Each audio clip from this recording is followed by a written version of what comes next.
let's look at the efficiency ratios. Now the inventory turnover period is telling you the number of days in which you keep your inventory in your company before you sell it. Then when you look at your receivable days, the receivable days tells you how many days do you take to collect your debt from your customers. How long does your customers take to settle their debt?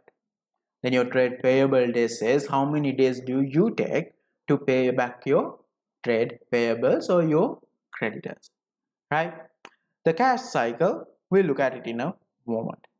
But before that, I want you to show how the equation for inventory turnover period, receivable days and trade payable days have been developed. For that purpose, I'll be using the inventory holding period or the inventory turnover period.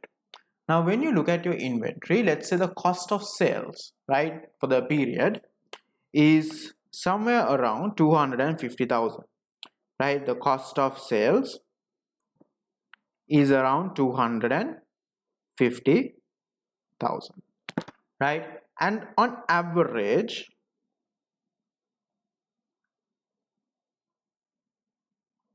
your inventory cost, right, is somewhere around 50,000. So that means a batch of inventory that you have cost you 50,000. So how many batches of your inventory has left your organization? If one batch cost you 50 and you have a total cost of sales of 250, yes, your organization, your inventory has left the organization 5 times. Now this is what you call as the inventory turnover, the amount of times in which the inventory leaves your organization. Now if I need to take the number of days on average the inventory stays, what I'll have to do is I'll have to take 365 days, which is the number of days a year, and divide it by 5, because in average we had because the inventory has left 5 times in the organization, right? So then this basically means your inventory stays for about 28 days in your stores before you sell it, right? Now if I was to put this into an equation, right, what I have done here is I have taken 365 and divided it by the inventory turnover, which is the cost of sales divided by the average inventory. Okay, now in mathematics we know that division will become a multiplication. So 365 into, so when it becomes a multiplication, we need to write the reciprocal of the fraction. So on top you will have your average inventory, that would be divided by your cost of sales. So that is how, guys, the equation has been developed, right?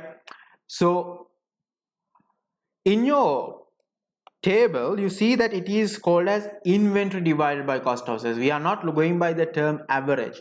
That is because in most of the questions you will have to stick to the closing figure, because you will not have the information to calculate the average value. For that reason, what we are going to do is we are going to stick to the closing value in your examination. But if you are doing it for an organization or maybe for an interpretation for your personal purpose, go for the average figure. That would give you a more accurate reading. Then you need to know how to calculate the average. Now to calculate the average, right, the average inventory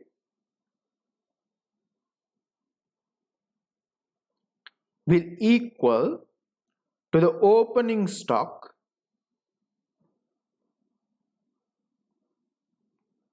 plus the closing stock, right? So you take the opening value of your stock and the closing stock of the stock, and then you will divide that value by 2. The answer that you get is your average inventory. If you need to get your average trade receivables, take your opening balance of your debtors, add the closing balance of your debtors and divide it by 2, right?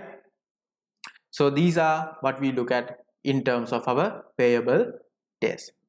Now let's look at what do we mean by the cash cycle. Now let's say on day 0, right, you buy your inventory. Now for you to sell this inventory, it is going to take you 20 days. So in 20 days, you will be selling your inventory. And then after another 15 days, right? So after another 15 days, you will receive the cash from your customer. So guys, from the day that you bought your inventory to convert it into cash, how long have you taken? Yes, you have taken 35 days. You have taken 20 days to sell it and also an additional 15 days to recover that money, right? So it has taken you 35 days to convert